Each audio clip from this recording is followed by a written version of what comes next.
Le secteur privé sauve la Côte d'Ivoire et la positionne parmi les puissants pays africains sur le plan économique.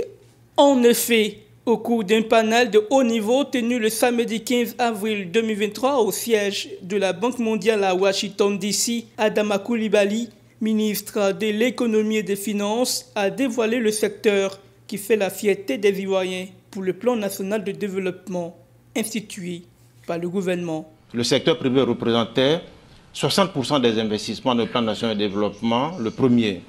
Aujourd'hui, la place du secteur privé s'est accrue. Nous sommes aujourd'hui dans le troisième plan national de développement à 75% du rôle du secteur privé.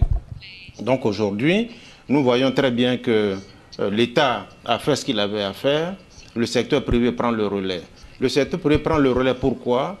Parce qu'il y a eu un travail important qui a été fait dans l'amélioration du cadre des affaires, le doing business.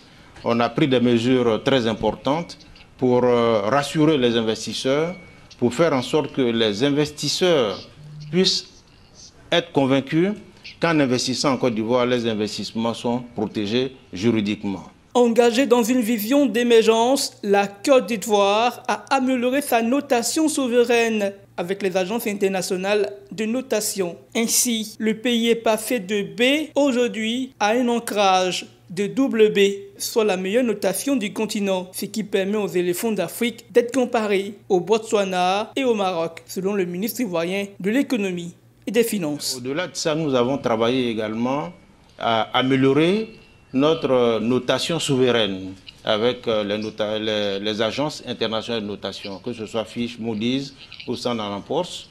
Nous avons avec eux des notations financières qui sont bonnes.